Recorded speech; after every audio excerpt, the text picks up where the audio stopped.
एक बार महादेव को बिना कारण के किसी को प्रणाम करते देखकर पार्वती उनसे पूछने लगी, हे देव, ये आप किसको प्रणाम करते रहते हैं?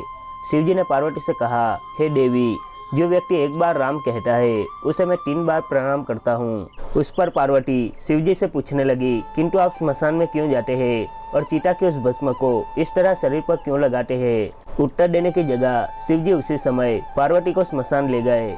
वहाँ एक शव अंतिम संस्कार के लिए लाया गया। लोग राम नाम सत्य है कहते हुए शव को ला ही रहे थे। तब शिवजी पार्वती को उस शव यात्रा को दिखाते हुए बोले, इस शमशान की ओर आते समय लोग राम का नाम स्मरण करते हुए आते हैं। इस शव के द्वारा कई लोगों के मुख से मेरा अति प्रिय नाम राम निकलता है।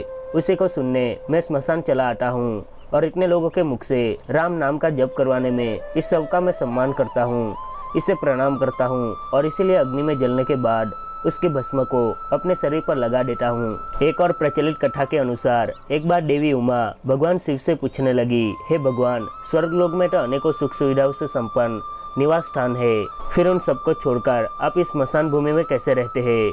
स्मशान की वो भूमि तो हमेशा केसों और हड्डियों से भरी रहती है। चारों तरफ मनुष्य की खोपड़ियों और घड़े पड़े रहते हैं। हर ओर चिताएं जला करती है। मांस और रक्त के कीच से सनी उस भूमि में बिखरी हुई आटों वाली हड्डियों के ढेर पड़े रहते हैं।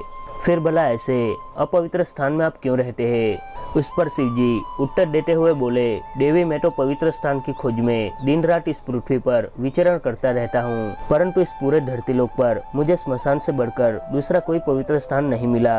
इसलिए सभी निवास स्थानों में से स्मशान में ही मेरा मन अधिक रमता है। बरगद की डालियों से ढकी और मुर्दे के शरीर से टूटकर गिरी उन पुष्पमालाओं से सुसज्जित इस स्मशान भूमि में मेरे भूत गणों का वास है। अपने भूत गणों के बिना तो मैं कहीं भी नहीं रह सकता, इसलिए मेरे लिए यह स्मशान ही पवित्र और स्वर्गीय है। देवी, यह कोई अपवित्र स्थल नहीं बल्कि परम पुण्य स्थल है।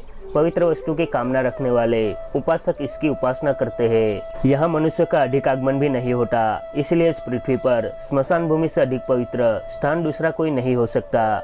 देवी, यह वीरों का स्थान है, इसीलिए मृतकों की सैकड़ों खोपड़ियों से बड़ा हुआ भयानक स्थान भी मुझे सुंदर लगता है। इसीलिए मैंने यहाँ अपना निवास बनाया है और ऐसी मर्यादा है कि दोपहर के समय, दोनों संध्याओं के समय तथा आर्द्र नक्षत्र में दीर्घायु की कामना रखने वाले अथवा अशुद्ध और पापी प्रवृत्ति वाले पुरुषों को वहां जाना भी नहीं चाहिए। देवी, एक कारण ये भी है कि मेरे सिवा दूसरा कोई भूत जनित भय का नाश नहीं कर सकता, इसीलिए मैं स्मशान में ही रहकर समस्त जनमानस की रक्षा करता हूँ। मेरी आज्ञा मानकर ही भूतों के समुदाय अब इस जगत में किसी की भी हत्या नहीं कर सकते। संपूर्ण जगत के हित के लिए मैं उन भूतों को स्मशान भूमि में ही रोके रखता हूँ।